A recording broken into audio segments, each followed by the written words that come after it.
कि घोटाला घोटाला हो जाता है। अब परीक्षा को देने के लिए एक फीस होती है, वो फीस माफ हो जाएगी ताकि कम से कम आपको थोड़ी राहत मिले।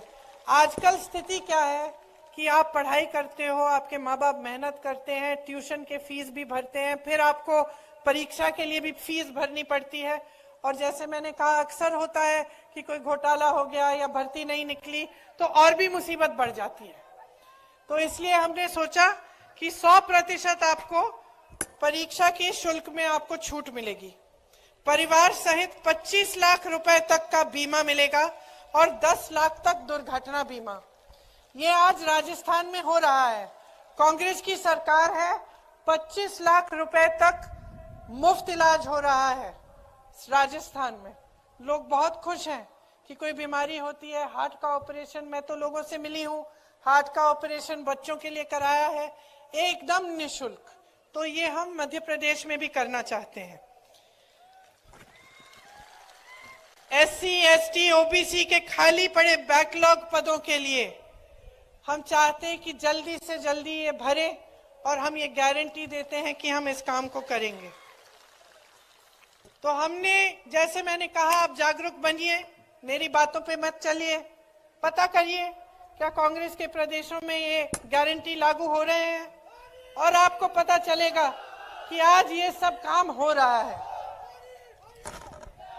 तो जिस दिन आप वोट डालने जाएंगे, मेरी बातों को याद रखना, जागरूकता से, ठीक ढंग से सोच समझ के एक ऐसी सरकार को लाइए जो आपके लिए काम करके दिखाए।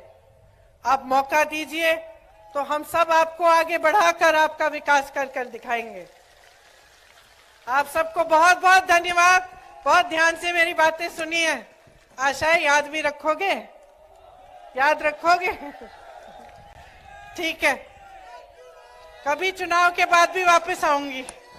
धन्यवाद, जय हिंद। प्रियंका गांधी जिंदाबाद, प्रियंका गांधी, प्रियंका गांधी, इंदिरा गांधी, इंदिरा गांधी।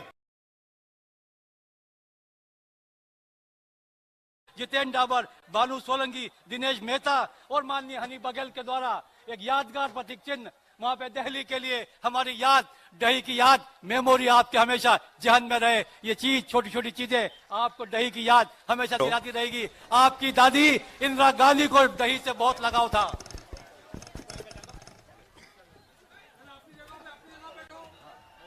अब प्रतीक चिन्ह के लिए आ रहे हैं श्री हीरा मंडलोई, श्री रेव सिंह बालू, श्री निजत जितेंद्र डाबर, श्री भानु सोलंकी, श्री दिनेश मेहता और हमारे नेता हनी बघेल।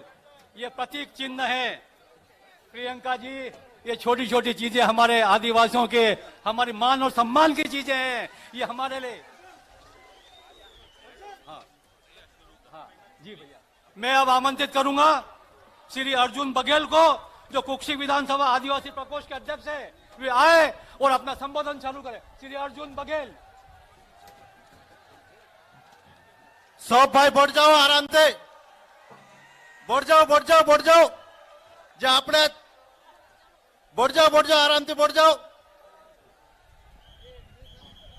इस कार्यक्रम में उपस्थित चुनावी शंखवाद में इंदिरा गांधी और राजीव गांधी बेटे और राजीव गांधी इंदिरा गांधी अधूरा सपना रही गया, तेरे सपना आज पूरा करने अपना बीच में रहे तो जोरदार ताले बजाने स्वागत करो। आदिवासी भाई जोरदार ताले बजाने स्वागत करो।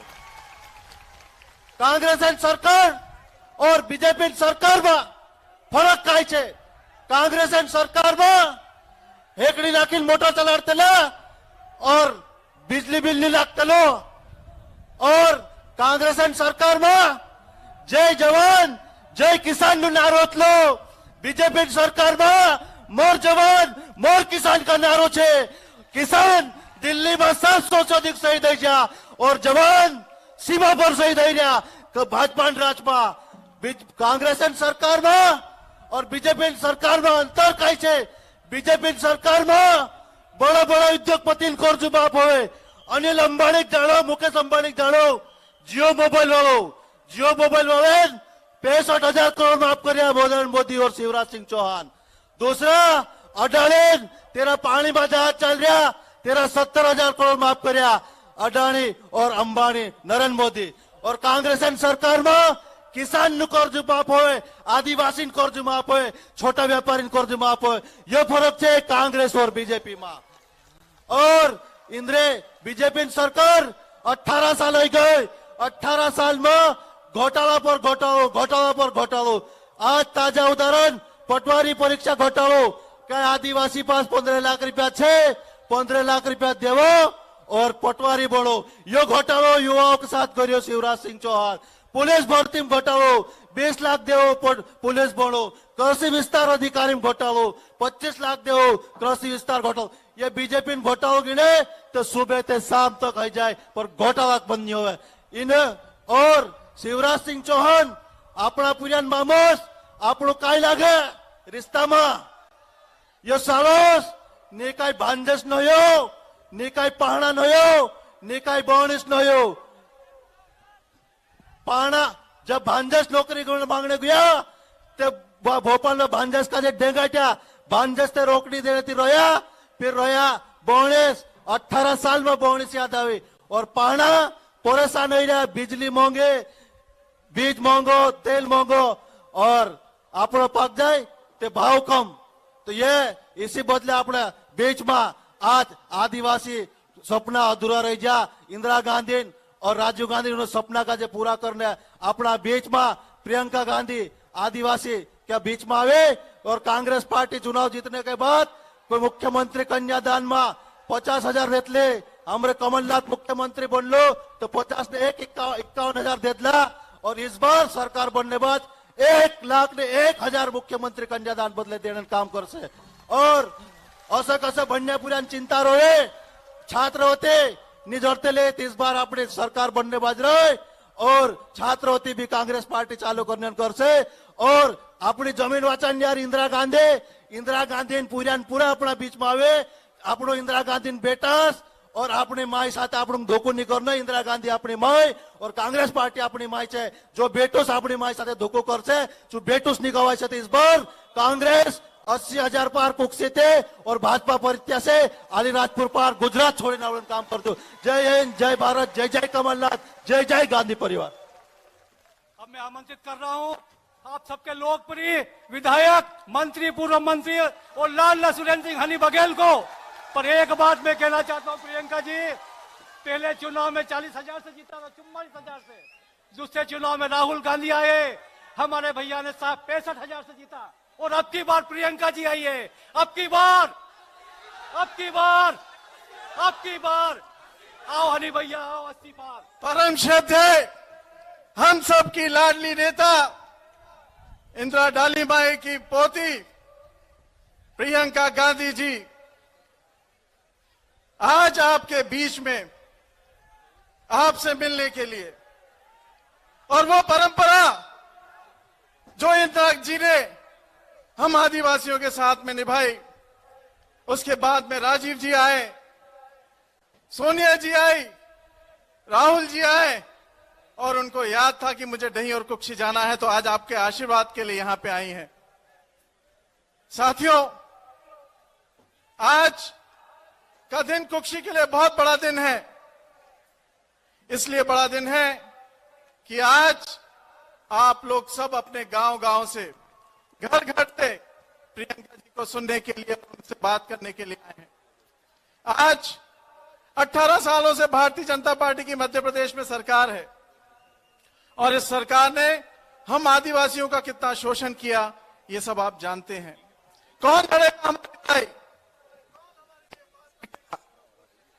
इसीलिए प्रियंका जी आज हमारे बीच में आई हैं। वो जानना चाहती कि आदिवासी क्या चाहते हैं। जब केंद्र में हमारी सरकार बने तो प्रियंका जी केंद्र से हमारे लिए योजना भेजें। प्रदेश में हमारी सरकार बने तो प्रदेश में हमारे मुख्यमंत्री जब बने तो आदिवासियों के लिए क्या करें। आज युवाओं को बेरोजगार की दिक्कत है, बेरोजगार है हमारे युवा, आए दिन परेशान हो रहे हैं, नौकरी नहीं मिल रही। और जब नौकरी लेने जाते हैं तो बाहर उनके साथ में मारा कुटी होती है। इसीलिए आज प्रियंका जी हम लोगों के बीच में आई हैं। अब ज्यादा नहीं कुछ कहते हुए मैं आपसे ये कहना चाहता हूं, 17 तारीख को आप कांग्रेस पार्टी का साथ दीजिए, मुझे जिताइए। जीतने के बाद और भी जो हमारी योजना है मैं सब काम करूंगा। बहुत बहुत धन्यवाद। मैं आमंत्रित करूं प्रियंका जी को। उसके पहले 1 मिनट की बात बताऊं। 1980 में इंदिरा गांधी जी मनावर आई थी, कुक्षी नहीं आ पाई थी, उसकी कमी पूर्ति करने आप पहुंची है। सोनिया गांधी आ चुकी है, राहुल गांधी आ चुके हैं। तो दोस्तों, इंदिरा गांधी अमर रहे। इंदिरा गांधी, इंदिरा गांधी। कांग्रेस पार्टी जिंदाबाद, कांग्रेस पार्टी, इंदिरा गांधी। मैं आमंत्रित कर रहा हूं भारतीय राष्ट्रीय कांग्रेस के महासचिव, हम सबके लाडली प्रियंका जी इस बार 80 पार करके ले आ रही है। अब की बार, अब की बार, अब की बार। और ये ब्राइट, इसको ब्राइट। सबसे पहले तो बहनों और भाइयों, आप सबको बहुत बहुत धन्यवाद कि इतनी धूप में आप खड़े हैं और दूर दूर से आप मेरी बातों को सुनने आए हैं। आपका इस सभा में बहुत बहुत स्वागत। श्री रणदीप सुरजेवाला जी, श्री सुरेंद्र सिंह बघेल जी, श्री अर्जुन सिंह बघेल जी, श्री कमल किशोर पाटीदार जी, श्री मुजीब कुरैशी जी, श्री राज प्रकाश पहाड़िया जी, श्री रेव सिंह बालू जी, मंच पर उपस्थित सभी लोग, यहाँ के कांग्रेस के पदाधिकारी, नेतागण, आप सबका भी इस सभा में बहुत बहुत स्वागत। जय जोहार, जय तांत्या मामा, जय बिरसा मुंडा जी, और हर हर नर्मदे कहिए मेरे साथ एक बार, हर हर नर्मदे, हर हर नर्मदे, हर हर नर्मदे। ये पूज्य संत कमलदास जी की धरती है, राजा श्री देवी सिंह जी की धरती है, बाबा साहेब अंबेडकर जी जैसे महापुरुषों की धरती है। यहाँ आकर मुझे बहुत गर्व हो रहा है, और सबसे ज्यादा गर्व इस बात का है कि ये आपकी धरती है। आप सब यहाँ मेरी बातों को सुनने आए हैं। आपके पूर्वजों ने इन महापुरुषों के साथ हमारी आजादी की लड़ाई लड़ी, और इसलिए एक तरह से ये पावन धरती भी है। आपने मुझसे पहले जो चर्चा की इंदिरा जी की,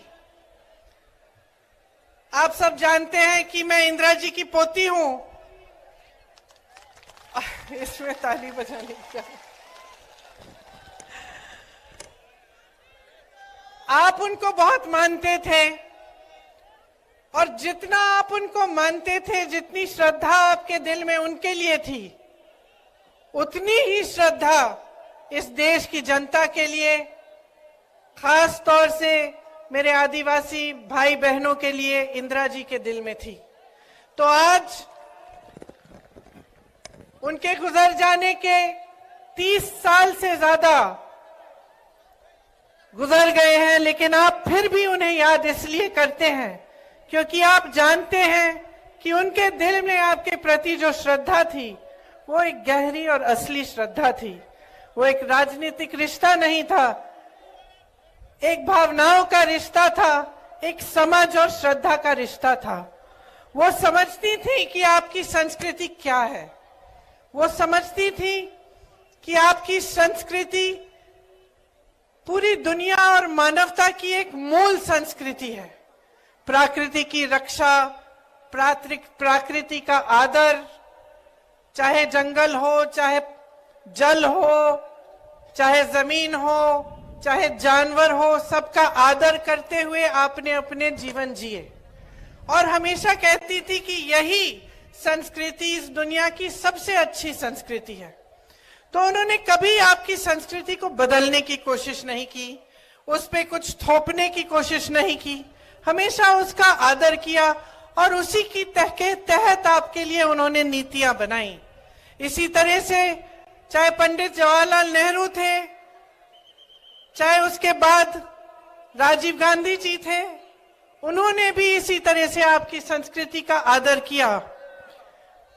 आपके लिए जो नीतियां लाए उनसे आपकी भलाई हुई, आप आगे भी बढ़ पाए और साथ साथ जो आपकी परंपराएं थी, जो आपकी संस्कृति थी, उसको आप बचा भी पाए। आज जब मैं यहां आ रही थी तो मैंने देखा कि बहुत सारे नौजवान खड़े हैं रास्ते में, सड़कों पे, और यहां भी मैं बहुत नौजवानों को देख रही हूं। मैं आपसे पूछना चाहती हूं कि आप में से कितने ऐसे लोग हैं जिन्हें मध्य प्रदेश की सरकार ने रोजगार दिया है? जरा हाथ उठा के बताइए। रोजगार मिला? नहीं मिला है। और कितने ऐसे नौजवान हैं जिन्होंने भर्ती की जो वो प्रतियोगिताएं हैं वो की है और पढ़ाई बीए, एमए, बीएससी, एमएससी तक की है? जरा हाथ उठाओ। तो तकरीबन सारे पढ़े लिखे हैं। और पढ़ाई आपने कैसे की? आपके माँ बाप ने मेहनत की आपको पढ़ाने लिखाने के लिए, आपकी फीस भरने के लिए खूब मेहनत करनी पड़ी। कुछ किसान होंगे, कुछ नौकरियां कर रहे होंगे कहीं, सबने आपके लिए मेहनत की आपको आगे बढ़ाने के लिए। तो देखिए, सबसे महत्वपूर्ण बात क्या है जो आज आपको समझनी है? आपकी जो बड़ी बड़ी समस्याएं हैं वो क्या है? सबसे पहले तो भयंकर बेरोजगारी है। आज सिर्फ प्रदेश में नहीं लेकिन देश में इतनी बेरोजगारी है कि 45 सालों से इतनी बेरोजगारी पूरे देश में नहीं रही है। तो सबसे पहले आपको यह समझना है कि जो आपकी सबसे बड़ी समस्याएं हैं, मैं सोचती हूं वो बेरोजगारी और महंगाई है। सही बोल रही हूं? महंगाई है समस्या बड़ी, बेरोजगारी है। तो मैं चाहती हूं कि थोड़ी चर्चा मैं इन दो समस्याओं के बारे में करूं। तो बेरोजगारी की मैंने बात की। अब आप अपने प्रदेश में अगर देखेंगे तो तमाम सरकारी पद खाली पड़े हुए हैं। चाहे स्वास्थ्य व्यवस्था में देखें आप तो हर स्तर पर, मतलब हर स्तर पर 90% से ज्यादा पद खाली पड़े हैं। अब आप सबने हाथ उठाया कि पढ़े लिखे हो, रोजगार के लायक हो, तो ये पद खाली क्यों पड़े हैं? ये सवाल उठाना जरूरी है कि सरकारी पद इतने खाली हैं, कहीं 90%, कहीं 80%, कहीं 75%। तो आज तक जब 18 सालों से भाजपा की सरकार चल रही है तो ये पद भरे क्यों नहीं गए हैं? सबसे पहला सवाल तो ये है। दूसरा सवाल कि अगर आपको रोजगार मिल रहे हैं, नहीं मिल रहे हैं, तो इसकी वजह क्या है? क्योंकि ऐसी बात तो नहीं है कि कभी रोजगार नहीं मिले। एक जमाना था, शायद आपके दादों का जमाना, जहां लोगों को छोटे मोटे सरकारी रोजगार मिल जाते थे। कोई पियन का काम करता था, कोई सरकारी किसी बड़ी कंपनी में काम ले लेता था। उसके बाद आस्ते आस्ते वो कमा के, मेहनत करके अपने बच्चों को पढ़ाता लिखाता और उसके बच्चे आगे बढ़ के कोई और बड़ी नौकरी ले लेते। और वो नौकरियां जिन्होंने गरीबी से तमाम जनता को निकाला, ज्यादातर उस जमाने में कहां से आती थी? अगर आप सोचेंगे तो आपको पता चलेगा, गंभीरता से देखेंगे तो आपको पता चलेगा तो कि ज्यादातर जो सरकारी बड़ी बड़ी कंपनियां होती थी उनमें से नौकरियां निकल आती थी। उस समय जो बड़े बड़े उद्योगपति थे उनके नाम सब जानते होंगे, टाटा, बिरला। उस समय की बात अगर आप सोचें तो चाहे दांत मंजन से लेके गाड़ियों, साइकिल, ऐसी चीजें जिनका आप हर रोज इस्तेमाल करते हैं, इन्हें वैसे बड़े बड़े उद्योगपति बनाते थे। तो आपको मालूम था कि चलो ये बड़े उद्योगपति हैं, ये काम करते हैं कि ये चीजें बनाते हैं और इससे हमें भी रोजगार मिल रहा है। तो आपको ऐसी फैक्ट्रीज से, ऐसी कंपनियों से रोजगार मिलता था। तो या तो बड़ी बड़ी सरकारी कंपनियां थी, या अगर निजी उद्योगपतियों की थी तो वो चीजों को बनाने का काम करते थे, जिनको आप जहां पे लेबर की जरूरत होती थी, तो आप लोगों को वहां पे भी अपने मेहनत के बल पर नौकरियां मिल जाती थी। तो आज क्या हो रहा है? आज आप बड़े बड़े उद्योगपतियों के नाम जानते हैं कि नहीं? बताइए, कौन है सबसे बड़े उद्योगपति देश के? अडानी जी। और कोई बता सकता है मुझे कि क्या बनाते हैं? क्या बनाते हैं? गाड़ी, दांत मंजन, ये खंबे, ये लाउड स्पीकर, घर के लिए सिर्फ क्या बनाते हैं? सीमेंट। क्या बनता है? बेवकूफ बनाते हैं। चलो, ये भी एक जवाब है। आप ये नहीं कह सकते कि क्या बनाते हैं, क्योंकि इनके साथ क्या हो रहा है? जो देश की जनता की जो संपत्ति थी, जो बड़े बड़े सरकारी उद्योग थे, जिनको आपकी मेहनत से बनाया गया, आपके लिए रोजगार बनाने के लिए, उनको मुफ्त में सौंपा गया है। कौड़ियों के दाम पे उनको दिया गया है। एक के बाद एक, चाहे आप BHEL लें, आप HAL लें, चाहे रेलवेज लें, जहां से आपको रोजगार मिलता था वो तो उनको सौंप दिए। आपकी संपत्ति उनके पास हो गई। वो कुछ बनाते नहीं है। जो आपने बनाया, इस देश ने बनाया, चाहे वो बंदरगाह हो, चाहे वो एयरपोर्ट हो, चाहे कोई भी बड़ी चीज ले लीजिए, वो उनको सौंपी जा रही है। तो आपके रोजगार कहां से आएंगे? छोटे उद्योगपतियों से, जो छोटे छोटे कारोबार चलाते हैं। लेकिन इस सरकार ने तो उनको भी खत्म कर डाला। सोचिए, पहले नोटबंदी लाए, अब जो छोटे दुकानदार हैं, यहाँ जो तमाम छोटे छोटे बिजनेस हैं, सबसे ज्यादा नुकसान नोटबंदी का किसने झेला? उन्होंने झेला। फिर कोविड आया, कोरोना, फिर से उन्होंने नुकसान झेला। अब सरकार पे दायित्व होता है कि आप नुकसान झेल रहे हैं, आपकी मदद करें। मदद नहीं हुई, ऊपर से GST आ गई। GST क्या है? GST वो टैक्स है जिसने छोटे दुकानदारों और छोटे बिजनेसों के नाक में दम कर दिया। वो टैक्स है जो आप हर छोटी सी छोटी चीज पर आप देते हैं। चाहे देश का किसान हो, डीजल, पेट्रोल, खाद, सब पे GST, ट्रैक्टर GST, हर चीज पे GST। चाहे आप दिवाली आ रही है, आपको कुछ खरीदने जाना है, त्योहार है, मेरी बहनें बैठी हैं, धनतेरस आएगा, आपके त्योहार है, आप कुछ खरीदना चाहते हैं, दुकान जाना चाहते हैं, त्योहार को मनाना चाहते हैं, आप जो भी चीज खरीदेंगे उस पे आज GST है। और GST वो टैक्स है जिससे महंगाई बढ़ती चली जा रही है। महंगाई इतनी बढ़ रही है कि जब आपको दुकान जाना पड़ता है, कुछ खरीदना पड़ता है, तो ये डर लगता है दिल में कि भाई मैं खरीद भी पाऊंगी? कि आपको अगर घर के लिए कोई आ रहा है, घर पे मेहमान आ रहा है, खाना बनाना है, कुछ 8-10 लोग आ रहे हैं, तो मन में आप सोचते होंगे कि ये 2-3 चीजें बनाऊंगी। दुकान जाती हैं तो आधी चीजें आप खरीद नहीं पाती। आप आज देख रहे हैं, पहले टमाटर का कितना दाम बढ़ गया था, अब प्याज का कितना बढ़ गया है। एक जमाने में मोदी जी खुद कहते थे, जब कांग्रेस की सरकार थी, कि देखेंगे सचिन सेंचुरी पहले मारेगा वर्ल्ड कप में या प्याज सेंचुरी मारेगी, कहते थे ना। अब मैं उनसे पूछना चाहती हूं कि विराट ने तो सेंचुरी मार ली, प्याज की भी सेंचुरी हो गई, सरकार आपकी है, अब क्या बोलते हो? अब तो मुंह बंद हो गया। अब कोई सड़क पे उतर नहीं रहा है गैस के सिलेंडर को लेकर, क्योंकि जो सिलेंडर 400 में मिल रहा था उसे आप 12 से 1400 में दे रहे हैं। और चुनाव आने लगा, चुनाव के 2 महीने पहले चलो उसका दाम घटा दिया, 400 कर दिया। तो अगर 2 महीने पहले कर सकते थे तो इतने सालों से क्यों नहीं किया? तो अगर महंगाई कम करना आपके हाथों में है, तो ये जो 18 सालों से आप सरकार चला रहे हैं, जिसमें महंगाई बढ़ती चली जा रही है, देश का किसान परेशान है, देश का मजदूर परेशान है, देश का दुकानदार परेशान है, आपने कुछ नहीं किया। अब चुनाव आ रहा है तो घोषणाओं पे घोषणा।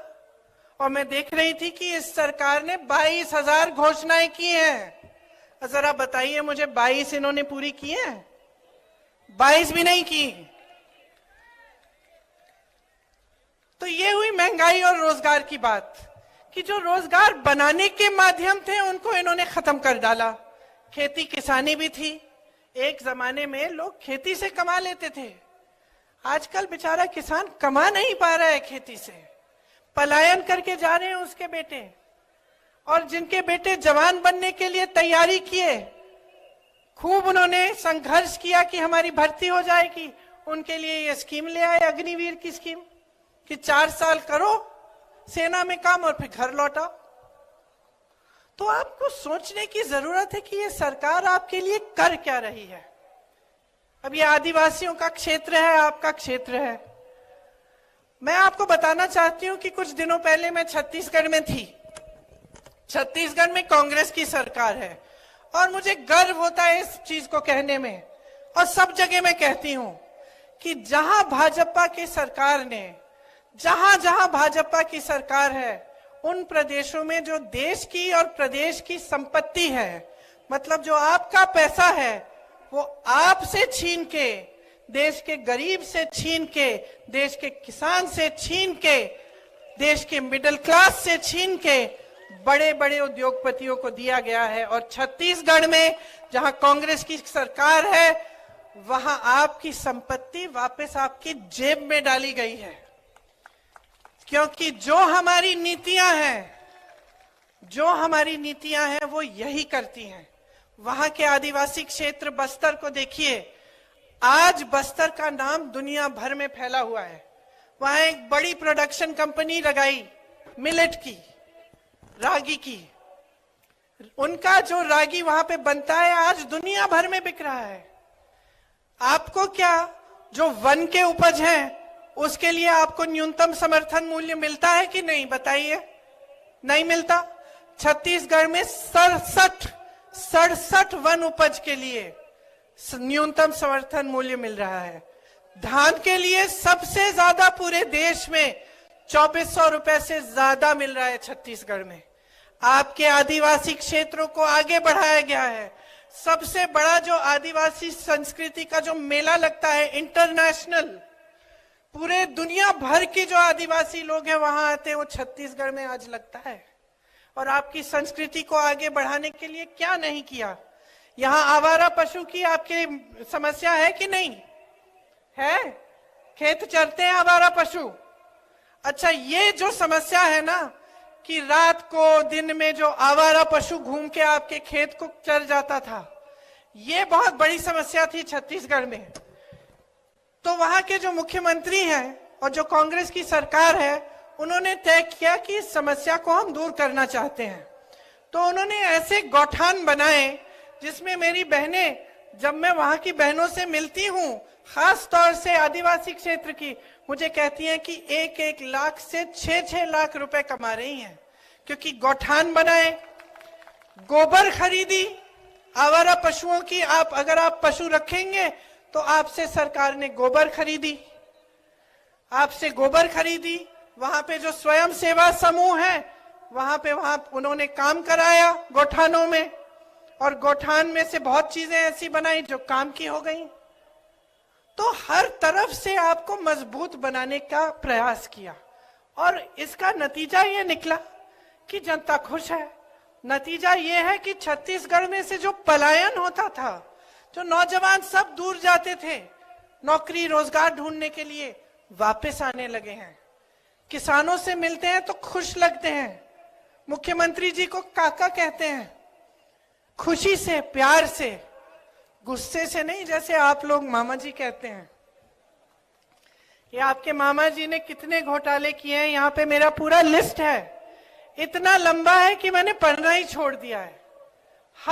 हर जगह घोटाला, पटवारी भर्ती में घोटाला, भर्ती के इम्तिहान में घोटाला, बिजली में घोटाला, वृक्षारोपण में घोटाला, व्यापम का घोटाला तो बात ही मत करिए, आप सब जानते हैं कि क्या हुआ।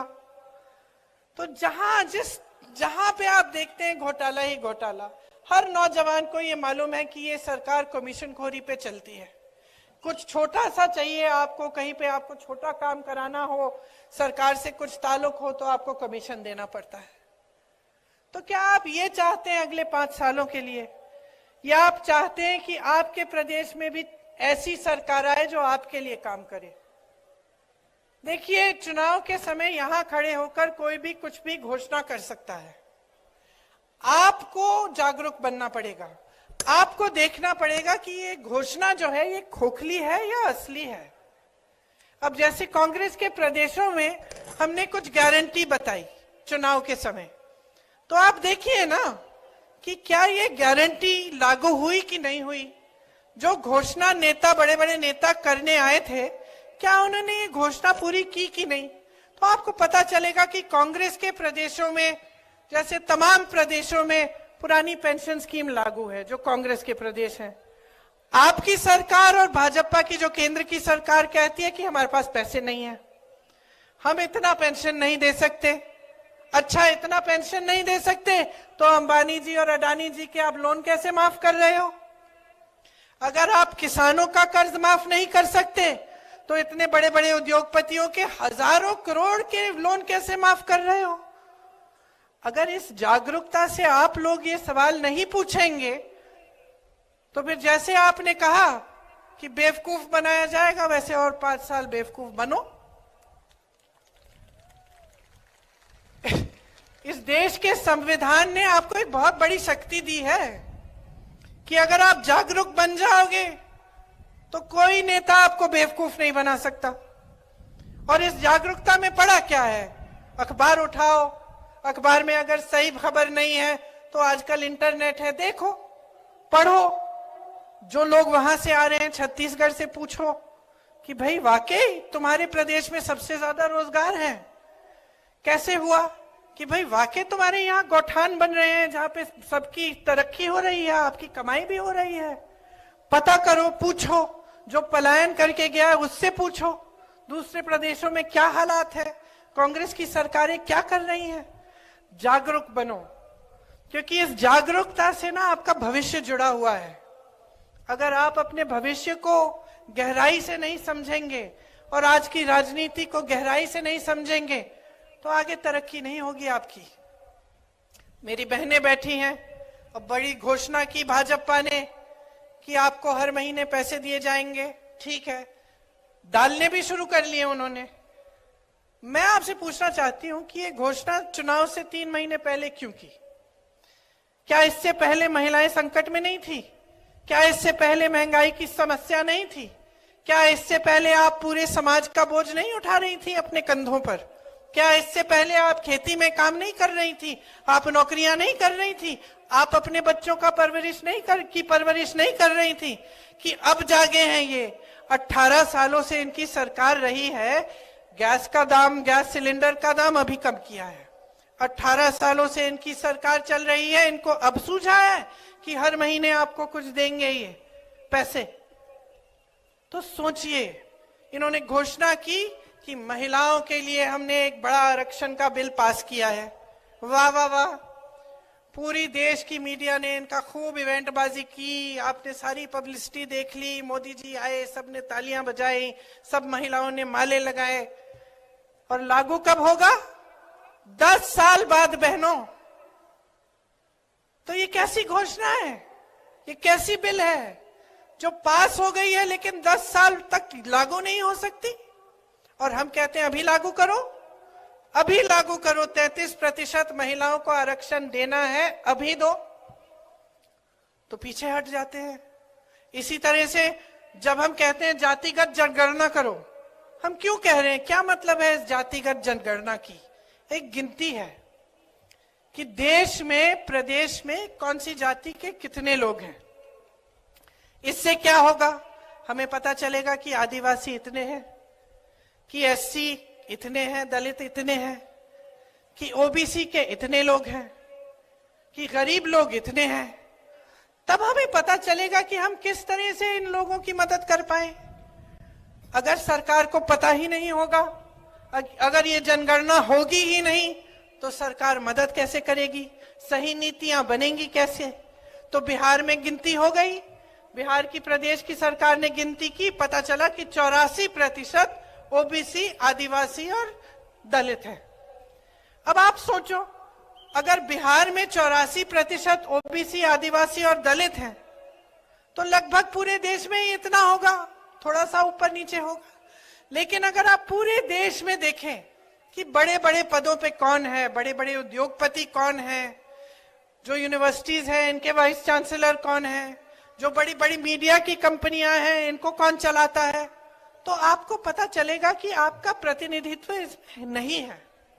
हम कहते हैं जातिगत जनगणना करो, गिनती करो भाई, प्रतिनिधित्व हो सबका, सही तरह से सबका विकास हो। चुप हो जाते हैं, पीछे हट जाते हैं, तरह तरह की बातें करने लगते हैं। तो आपको समझना है कि ये लोग सचमुच आपकी भलाई चाहते हैं कि नहीं, आपका विकास चाहते हैं कि नहीं, या फिर सिर्फ अपनी सत्ता में मग्न है और भ्रष्टाचार और सत्ता को रखने के लिए, भ्रष्टाचार करने के लिए, अपने बड़े बड़े महलों को बनाने के लिए ही ये सत्ता में रहना चाहते हैं और ये सरकार चलाते हैं।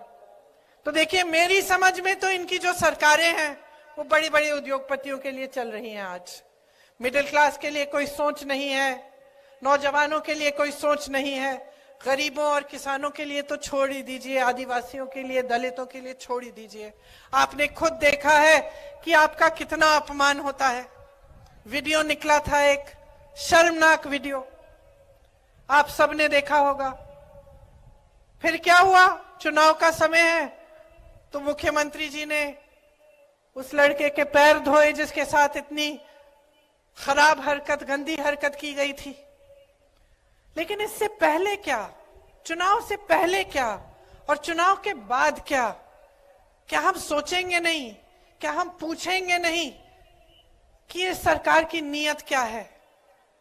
एक छोटी सी बच्ची का बलात्कार होता है उज्जैन में, हर दरवाजे को खटखटाती है, मदद मांगती है, कोई उसकी चीख नहीं सुनता, कोई उसकी मदद नहीं करता। महिलाओं पे, मेरी बहनें, इतना अत्याचार है मध्य प्रदेश में। आज हर रोज 17 महिलाओं का बलात्कार होता है आपके प्रदेश में, हर रोज।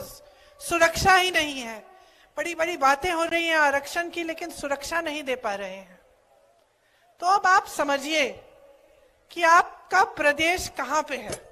18 सालों से आपने देख लिया है, भ्रष्टाचार भुगत लिया है, महंगाई भुगत ली है, बेरोजगारी भुगत ली है। अब आपके सामने एक चुनाव है, आप चुनिए। आपको 5 साल और इन्हें मौका देना है कि आपका अत्याचार बढ़े, आप पे अत्याचार बढ़े, बेरोजगारी बढ़े, महंगाई बढ़े और आप आगे न बढ़ पाए। इनके महल बनते जाएं बड़े बड़े, ये भ्रष्टाचार करते रहें, कहीं 200 करोड़, कहीं 500 करोड़, कहीं आपने अब कल वीडियो एक जारी हुआ है एक केंद्र के कृषि मंत्री के बेटे का, आपने देखा होगा, हजारों करोड़, 100 करोड़ की बातें हो रही हैं। वहां अडानी जी 1600 करोड़ रुपए कमा रहे हैं एक दिन में, सुनिए, एक दिन में। और देश का किसान 27 रुपए कमा रहा है। देश का किसान 27 रुपए एक दिन कमाता है और अडानी जी सरकार की मदद से 1600 करोड़ रुपए कमा रहे हैं। मोदी जी लाखों के सूट पहनते हैं, 8000 करोड़ रुपए के हवाई जहाज में घूमते हैं। उनको घूमने के लिए 2 हवाई जहाज उन्होंने खरीदे हैं, 8000 करोड़ रुपए का एक। 16,000 करोड़ रुपए के 2 हवाई जहाजों में एक इंसान हमारे प्रधानमंत्री मोदी जी घूमते हैं। 20,000 करोड़ का इन्होंने खर्चा किया किस में? संसद को नया बनाने में, उसके सुंदरीकरण में। जो संसद पहले था वो 70 सालों से अच्छा खासा चल रहा था, ठीक है, उसकी कुछ मरम्मत करानी थी, करा देते। 20,000 करोड़ रुपए आप खर्च रहे हैं सुंदरीकरण करने में, बड़ी बड़ी इमारतें बना रहे हैं, और आप कहते हैं कि किसानों का बकाया नहीं दे सकते, किसानों का कर्ज माफ नहीं कर सकते। तो ये परिस्थितियां हैं। अब अगर आप सोचते हैं कि हम कांग्रेस पार्टी हैं, हम तो भाजपा की आलोचना करेंगे ही, चुनाव है, हमें तो कहना है, तो ठीक है, हमारी बातों पे मत जाइए, लेकिन अपनी जागरूकता तो बढ़ाइए। आप खुद देखिए कि आपके साथ क्या हो रहा है। क्या आपके जीवन में इन पिछले 5-6 सालों में तरक्की आई है कि नहीं? इस सवाल का जवाब दे दो मुझे। आई है कि नहीं? सुनाई नहीं दे रहा मुझे, और जोर से बोलो। नहीं आई है? पिछले 5 सालों में नहीं आई है? क्या इससे पहले जो 5 सालों से इनकी सरकार थी उसमें आई थी? नहीं आई। और उससे पहले नहीं आई। 18 सालों से इनकी सरकार है। बीच में 15 महीनों के लिए आपने कांग्रेस की सरकार जो चुनी थी उसे भी रिश्वत दे देकर उसे भी गिरा दी इन्होंने। तो 18 सालों की जो इनकी सरकार है इसमें आपकी तरक्की नहीं हुई ना, तो क्या उम्मीद रख रहे हैं कि आप अगले 5 सालों में होगी? तो आपको दिख नहीं रहा है कि जितनी भी घोषणाएं आपके सामने की जा रही हैं सब खोखली हैं, सब खोखली हैं बहनों और भाइयों। सब अपने में ही खुश हैं, अपनी सत्ता बढ़ाना चाहते हैं, अपने बड़े बड़े महल बनाना चाहते हैं, अपने बच्चों को विदेश में पढ़ाएंगे, वहां रोजगार दिलवा देंगे, हजारों करोड़ के अपने लोन माफ करवा लेंगे, लेकिन आपकी तरक्की नहीं हो रही है। तो मैं सिर्फ एक चीज कहती हूं आपको, वोट नहीं मांगूंगी, जागरूकता मांगूंगी आपसे, और एक ही चीज कह के जाऊंगी,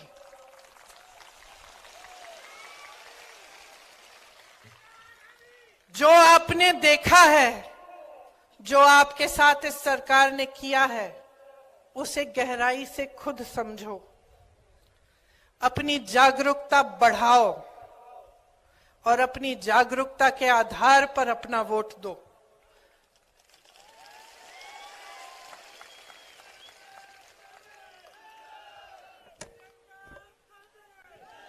अगर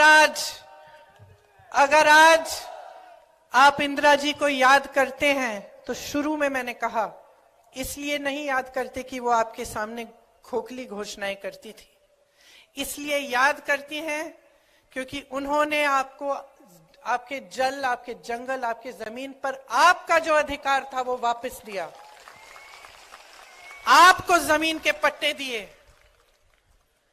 और कोई एहसान नहीं किया आप पे।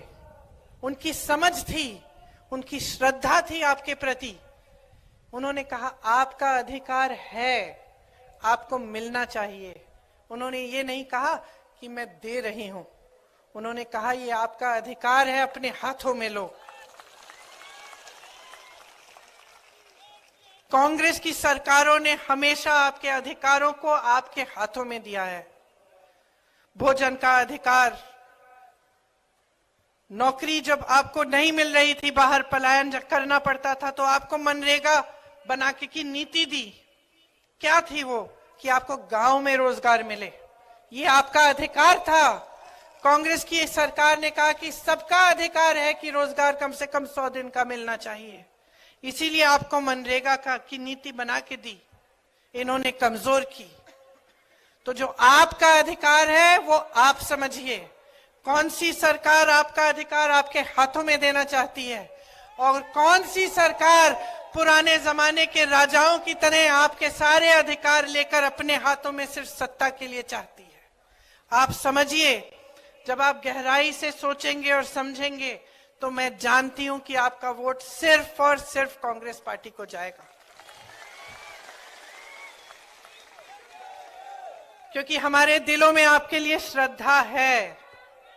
हम जानते हैं कि आपने हमें बनाया है, हम जानते हैं कि इस मंच पे बैठा हर एक नेता यहां नहीं खड़ा होता अगर आपने नहीं खड़ा किया होता। लेकिन अफसोस की बात यह है कि चुनाव के समय आज की जो राजनीति है वो आपका ध्यान भटका रही है। चुनाव आता है, अचानक धर्म की बातें शुरू, जाति की बातें शुरू, अजीब अजीब सी फिजूल की बातें शुरू, खोखली घोषणाएं शुरू, काम की बातें नहीं हो रही हैं। तो आपको जवाबदेह बनाना पड़ेगा नेताओं को। समझ रहे हैं मेरी बात? अगर हमें एहसास हो सकता है कि आपने हमें यहां खड़ा किया है, तो भाजपा के एक एक नेता को एहसास दिलाओ कि जब तक आपके लिए दिन रात एक करके काम नहीं करेंगे, जब तक आपके लिए सही नीतियां नहीं बनाएंगे, जब तक आपका पैसा वापस आपकी जेब में नहीं डालेंगे, जब तक इन बड़े बड़े उद्योगपतियों से आपकी संपत्ति लेकर वापस आपको नहीं देंगे, तब तक आप फिर से इनको इस मंच पे खड़ा नहीं होने देंगे। आपका वोट आपका है, कीमती वोट है, आपकी जिम्मेदारी है और आपके देश के प्रति आपका कर्तव्य है। इस वोट को आप ऐसे इस्तेमाल करिए जैसे एक अर्जुन अपनी नजर को, अपने ध्यान को केंद्रित करके तीर चलाता था, उस तरह से अपने वोट को चलाओ। ये वो तीर है जिसके सही लगने से आपका भविष्य मजबूत बन सकता है। आप मेरी बातों को बहुत ध्यान से सुन रहे हैं, इसलिए मेरे यहाँ के जो मध्य प्रदेश के नेता हैं, बाद में मुझे डांटे ना कि मैंने गारंटी की बात नहीं की। तो मैं आपको, जो यहाँ पे हम कांग्रेस आपको गारंटी देना चाहती है, उसकी भी थोड़ी सी बात करके सुनाऊंगी। जैसे बहनें, अभी 2 महीनों पहले सरकार ने घोषणा की है कि आपके खातों में कुछ पैसे डाले जाएंगे हर महीने, और इस हड़बड़ी में के चुनाव हार रहे हैं, उन्होंने डालना भी शुरू किया है। अच्छी बात है, कोई बात नहीं।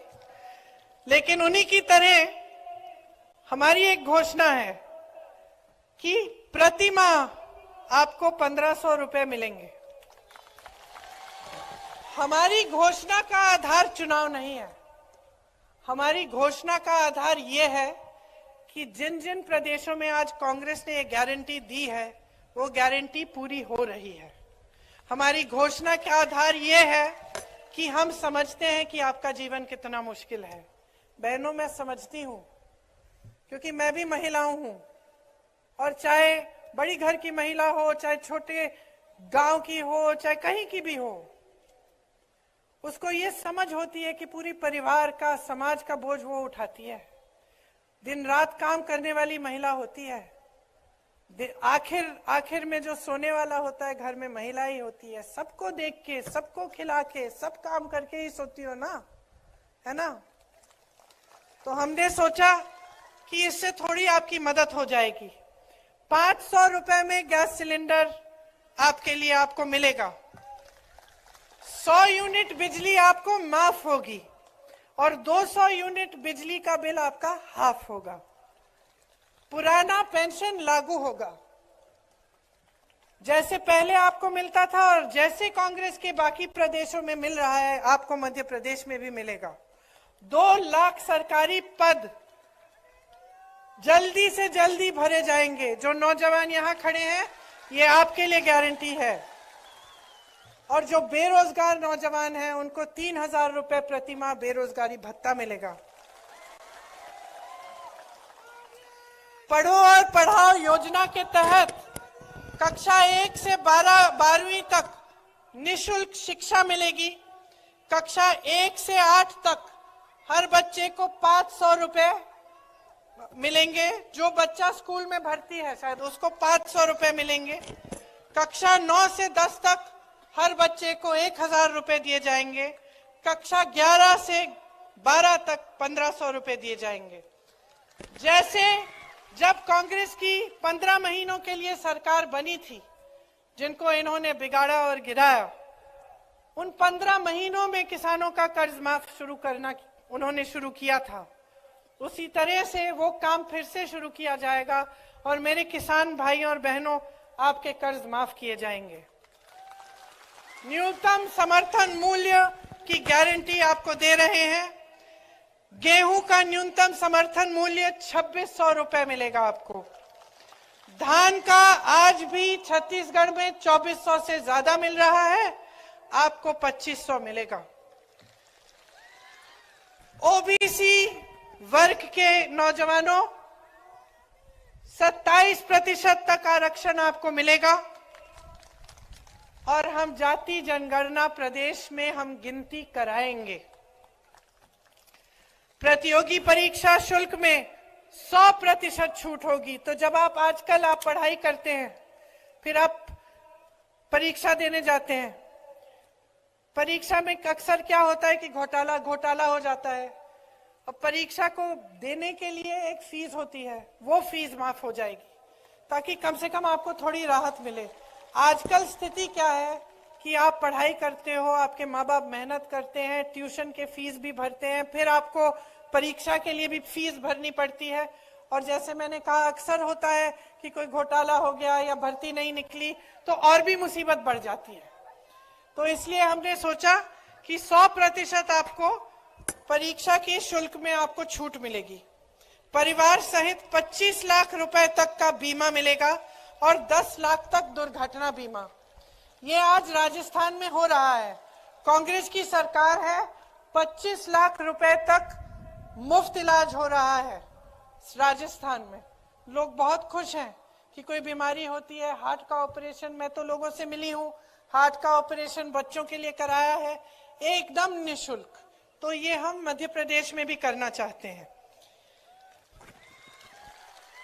SC, ST, OBC के खाली पड़े बैकलॉग पदों के लिए हम चाहते हैं कि जल्दी से जल्दी ये भरे और हम ये गारंटी देते हैं कि हम इस काम को करेंगे। तो हमने, जैसे मैंने कहा,